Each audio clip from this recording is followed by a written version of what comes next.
بہت شکریہ صدر پاکستان. میں ہوں تبسم اور میرا چینل نام توجا ننگ ہے. میرا تعارف چائنا میڈیا گروپ کی اردو سروس سے ہے.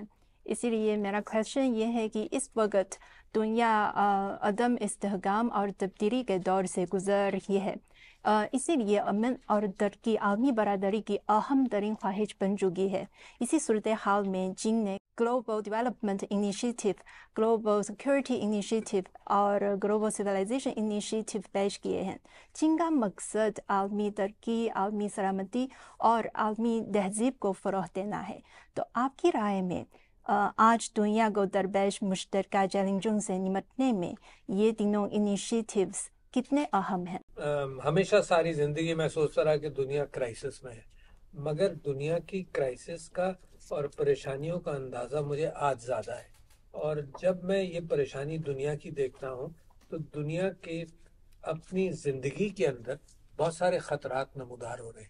اس کے اندر ایک خطرہ ماحولیات کا ہے، ایک خطرہ انسانی جنگ و جدل کا ہے، اور ایک خطرہ یہ ہے کہ دنیا کے اپنے جو معدنیات تھے یا جو اپنی دنیا کی باسکٹ ہے چیزوں کی، اس کو ہم نے زیادہ استعمال کر کے اس کا بھی فقدان پیدا کیا. تو میں یہ سمجھتا ہوں کہ ان حوالوں سے چائنا کی جو پالیسی ہے سسٹینیبل ڈیولپمنٹ کے حوالے سے اور دنیا کے اندر آپس میں تعاون کے اعتبار سے یہ بے انتہا ضروری ہے. کیونکہ اس تعاون کو پہلے ہم صرف یہ سمجھتے تھے کہ تجارت اس تعاون کو بڑھا دے گی. اب خیال یہ ہوا کہ مادی چیزوں کے ساتھ فروغ دینے سے اس بات کا تو امکان ضرور ہے کہ خوشحالی پیدا ہو، مگر صرف مادی چیزوں پر فوکس کرنا اور انسانی جذبات کو کے اوپر اگنور کرنا یہ دنیا کے لیے نقصان دہ ہے. اچھا، انسانی جذبات کے اندر بھوک ہے، افلاس ہے، تعلیم کی کمی ہے، اور جن خطوں کے اندر یہ چیز چلے گی وہاں کے لوگوں کا اپنا رویہ ماحولیات کے اعتبار سے مختلف ہوگا. یعنی مثال کے طور پر یہ بھی آپ نے دیکھا ہوگا کہ جن ملکوں کے اندر غربت ہوتی ہے وہاں بچے بجائے تعلیم پانے کے بچے کام پر لگا دیے جاتے ہیں. اب یہ ان کے پیٹ کی ضرورت ہے مگر یہ مجبوری ہوتی ہے. دنیا کے پاس پچھلے 50 سال سے یا 70 سال سے اتنے ذرائع ہیں کہ غربت کو بالکل ختم کر دیں. یعنی چائنا جیسے ملک نے غربت کو بالکل ختم کر دیا. تو دنیا کے پاس تو بہت ذرائع ہیں. اس وقت غربت ختم کرنے کے لیے 1-2 ٹریلین کافی ہے، اور صحت کے حوالے سے 1 یا 2 ٹریلین کافی ہے.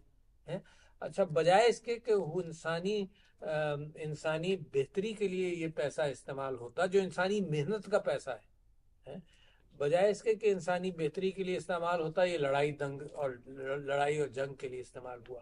اور نتیجہ یہ ہے کہ بعض ملکوں کی پالیسیاں بن جاتی ہیں ڈیفنس اور ہتھیار کی انڈسٹری کی بنیاد پر پالیسی بنتی ہے، بجائے اس کے کہ انسانوں کی بنیاد پر بنے، اس کی بنیاد پر بنے.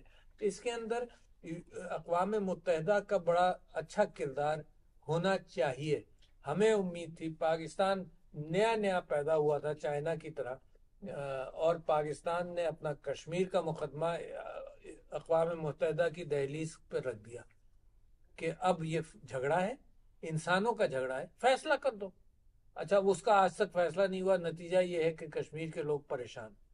اسی طرح سے فلسطین کا معاملہ ہے.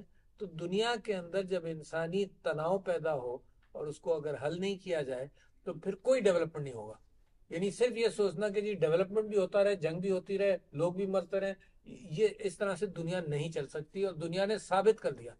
کروڑوں لوگ پہلی جنگ عظیم میں مارے گئے، کروڑ لوگ دوسری جنگ عظیم میں مارے گئے، کروڑوں لوگ مختلف جنگوں میں مارے گئے، جس کی میں نے مثال دی کہ فلپائن ہو، اگر گنتی کرنا چاہیں تو 30-40 لاکھ، انڈونیشیا میں، ویتنام میں، اور اتنے سارے ملکوں کو آپ گنتے چلے جائیے. آج کل کی دنیا میں ہوا ہے جب ہم سمجھتے ہیں کہ انسانی عقل کم سے کم انسانوں کو تو نہیں مارے گی.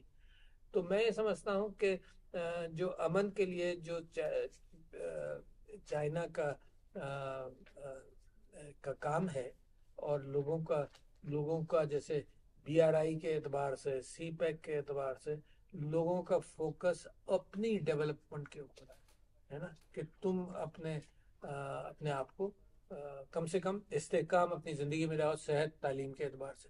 مگر اس کے باوجود یہ کوئی گارنٹی نہیں ہے کہ پھر رویے اچھے ہو جاتے ہیں، کیونکہ تعلیم یافتہ ممالک جہاں 100% لٹریسی ہے، جہاں 100% ہیلتھ ہے، ان کا ریاکشن جب میں دیکھتا ہوں دنیا میں غذا کے اعتبار سے تو مجھے خود تعجب ہوتا ہے. تو تعلیم صحت صرف اکیلے انسان کی دماغ کو بہتر نہیں کرتا ہے.